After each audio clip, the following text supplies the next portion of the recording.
Howdy, guys and gals. Welcome to the World War Stuff YouTube channel. My name is Tommy, and we're doing something a little bit different today. So I went to a gun show over the weekend and came back with a few takeaways that I thought might make for an interesting video. And if you saw the title of the video, you might already be guessing, yeah, this video is all about Fudd lore and some of the common myths and misconceptions we can take away from, I don't want to say the old timers within the hobby, because there are some old timers that I wouldn't consider Fudds. But first, what is a Fudd? We see that term thrown around on the internet quite a bit, especially when talking about myths and mythology surrounding our hobby. Shooting low number Springfield 1903s, using Garand safe ammunition in our M1 Garands, all this stuff.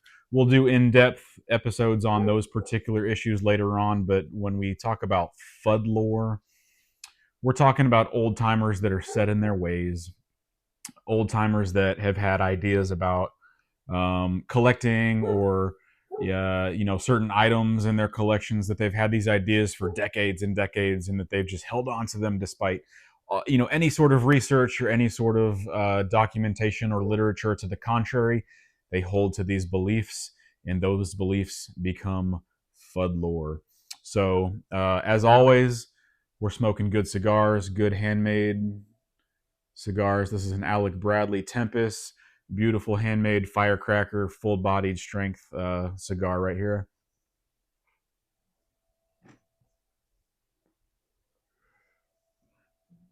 And we're drinking the Starlight Distillery double oaked bourbon. Everything Starlight Distillery puts out, as far as I'm concerned, has been fantastic. At least everything that I've tried. Double oaked just refers to being bourbon being aged for a certain period of time in an oak barrel and then transferred to a brand new oak barrel. So double oaked. That one's from Starlight Distillery. Very, very good blend right there. So yeah, went to the gun show. Oh, and I'm repping the P40 Warhawk Squadron Burma Banshees. If you don't know about the Burma Banshees, look them up. Awesome, awesome story. Yeah, so let's get into it. Take a look at what's on the table right here in front of me. All right, psych. Before we do that, hey, I wanted to mention again this wall rack behind me. You heard me talk about it in the last video that I posted the other day on Star Pistols, Spanish Star Pistols. If you want to check that out, look in the history on the channel and look at that. But I did mention we have this wall rack behind us that I know you've been looking at for basically as long as this channel's been going, full of Garands and 1903s that I love. Two of my absolute favorite rifles in the world. Uh, However, this is meant to be a rotating display. In the past, I've had Japanese items, German items, World War One, a little mix of World War Two, a little bit of everything. Some Pacific theater, Japanese versus U.S., European theater, German versus U.S., Italian, French, whatever. Anyway, all that to say, please drop your comments and your suggestions down below as far as what you would like to see on the wall. Once that happens later this week, once we start to get a consensus late this week or into this weekend, we will change out the wall rack. I'll do a video on that on the actual, we'll film the actual swap out, and then we'll do a piece by piece deep dive on what each of the items is and what it represents. So yeah, drop your comments down below what you want to see, and we'll do it. All right, let's get on to it.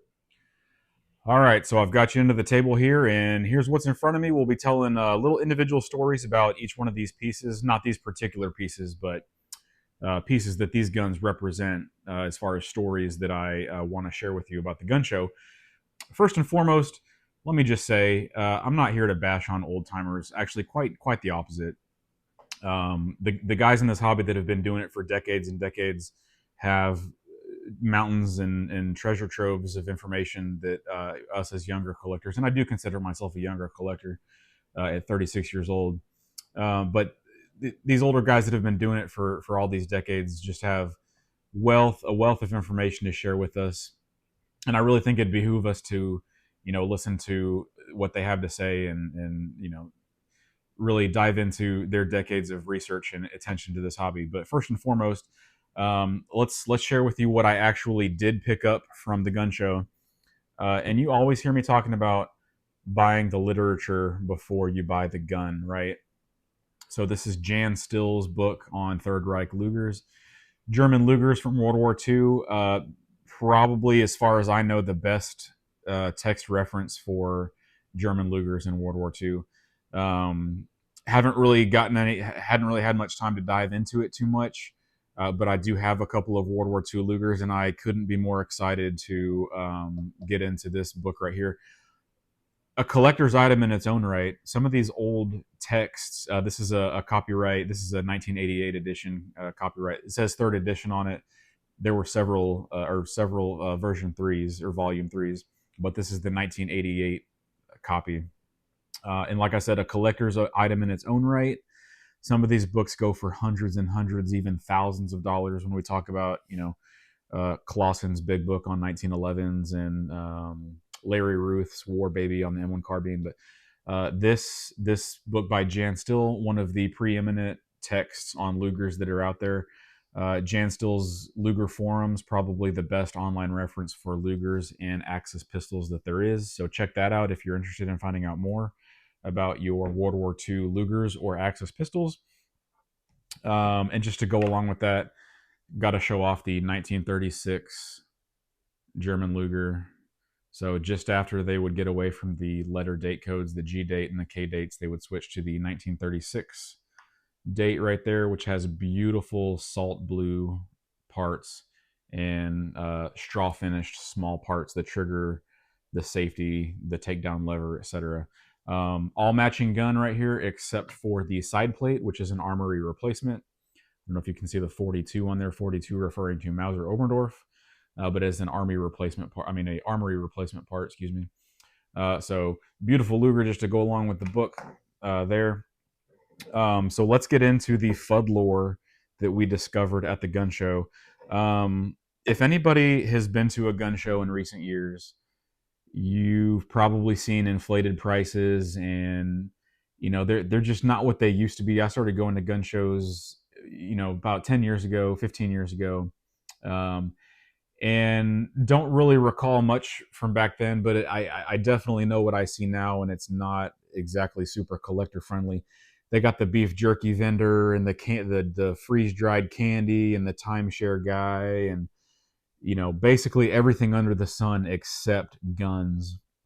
And I did obviously there's guns at the gun show, but as far as military surplus and the stuff that we're into collecting wise, not really a whole lot to be found. But there were a few.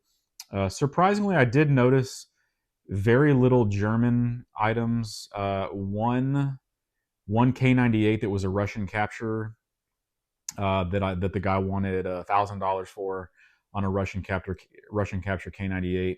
Another put together some sort of Model 98 had a World War One, either a Spandau or maybe a Danzig receiver with a shortened barrel and some other random mishmash of parts that the guy said was super rare. It's not. It's just a parts gun. And then surprisingly little Japanese stuff. There was one German pistol that I saw, which we'll get into as far as the Fudd lore side of things. It was a Type 14. Yeah, so let's jump right into it.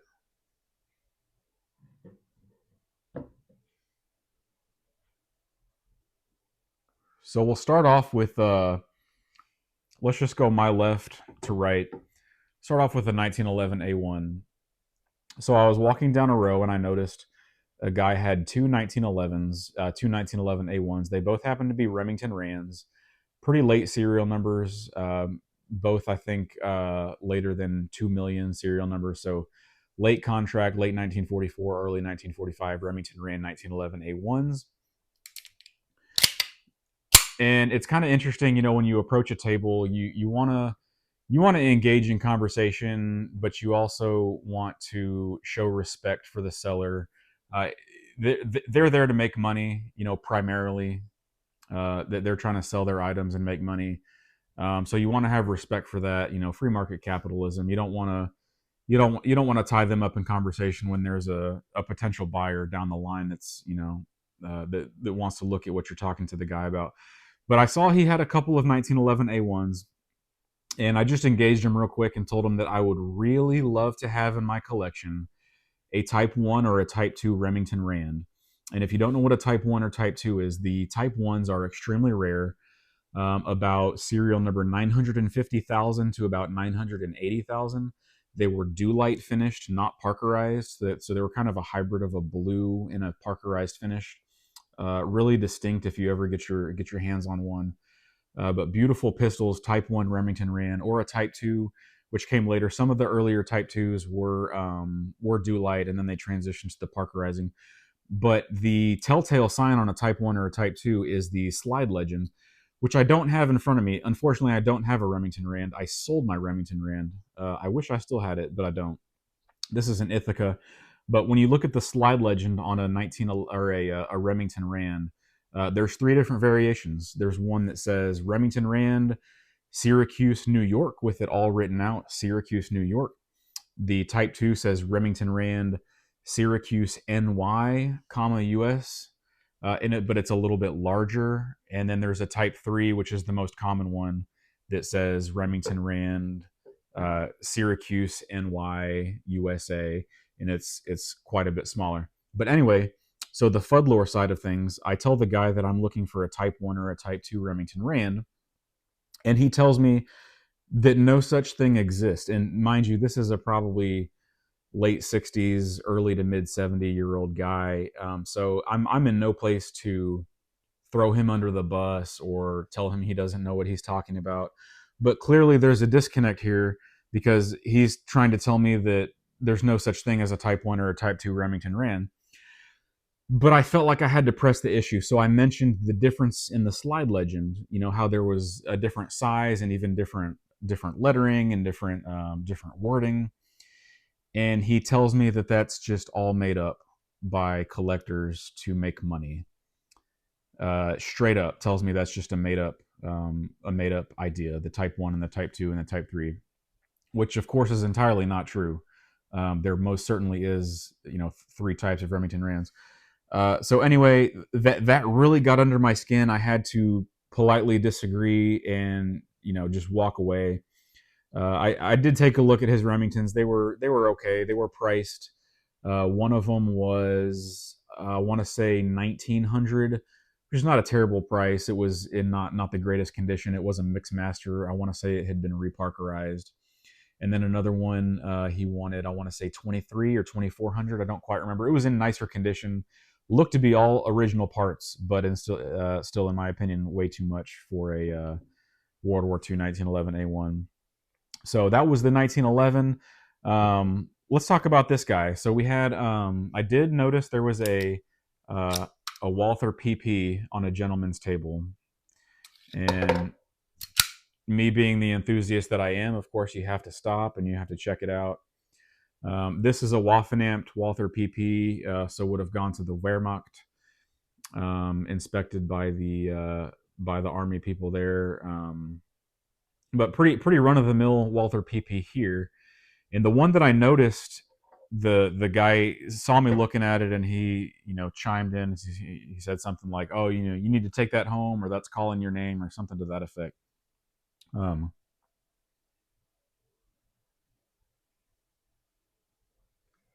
And I politely picked it up with his permission and was looking it over, and it was in nice condition. But the thing that he told me that stuck out was that it was a SS contract Walther PP, and it was going for stupid money, like $4,500, 47, I can't remember, upper 4,000s, almost $5,000 he wanted for this supposed SS contract Walther PP, which, even if that was true, would be way too expensive. But however, it was my next question that really got me. I said, okay, the $1 million question here is there a matching magazine, right? Because if you've watched any of the big videos on YouTube about how to tell a SS contract Walther PP or PPK, we all know that the SS contracts have to have serialized magazines, regardless of what series or version of the PP that you're looking at. The P under, or the P after, or anything like that. um, we have to have a serialized magazine. And the reason for that is because not all SS contract guns, well, not all the guns in the range were actually issued to the SS. Some of them weren't. In fact, most weren't. Most of them were issued to the Army or the Wehrmacht. But so when I asked, does it have a matching magazine? He tells me no. And I politely tell him, well, then we can't definitively verify that this is an SS contract gun. And he visibly got upset, like I had just insulted his firstborn child. And I could tell that interaction wasn't going too far.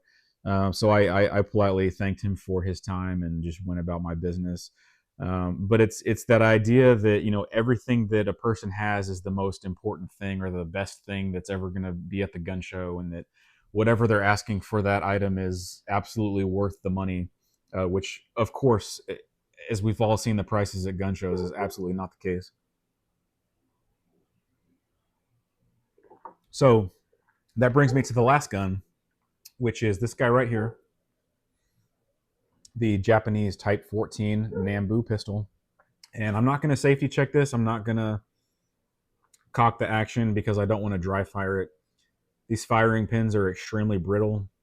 I've had multiple firing pins break off at the tip just from dry firing. So I know it's safe. I don't keep ammunition, even if I had, even if I had 8mm Namboo laying around here, I wouldn't load it into the pistol. Which, if any of y'all caught the joke, it's because 8mm Namboo is extremely hard to find and extremely valuable in today's market.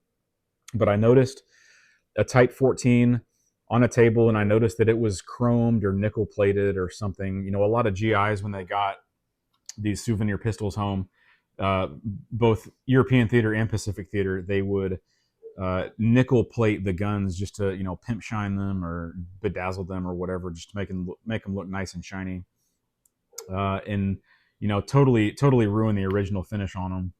So of course, when I was looking at this, I knew exactly what it was. But as I picked it up and I was looking it over, the guy says, "Well, so the first thing I noticed was the price. He wanted $1,800 for a nickel plated Type 14. Like, are you kidding me?" And I looked at him and he said, "Oh, that's a special gun." And of course, I had to know why he was telling me that. He said because some late 1944, which this is a mid 1944, May of 1944, as you can see the date code there. 19 referring to the date 1944, and then 5 the month, so May 1944. Anyway, so he's telling me that late 1944 Type 14 Namboos, some were experimental prototype chrome finishes, and that this pistol was extremely rare. Guys, I'm here to tell you, I've looked at hundreds, maybe if not thousands, literally, of Namboo pistols, and I can definitively say that is bogus. I even second guessed myself because the guy was so convincing. Second guessed myself, and the minute I stepped foot outside the showroom, I immediately got on Google and searched chromed 1914. Type 14 Namboos, or nickel plated Type 14 prototypes. Blah blah blah. Whatever you name it, I searched it, trying to verify this information. Which deep in my mind, you should trust your gut on these things, which I did. Luckily, I didn't pay it any attention, but to tell me that it's some super rare prototype. And the kicker with this was, I told the guy I collect a lot of Japanese items, which I do, and I've never seen this before. And he said, "Oh, because it's super rare." And this is the reason why he believed it so much, because not one but two other collectors had told him that nickel plated Type 14s were a legit prototype military pistol that had at some point come out of Japan.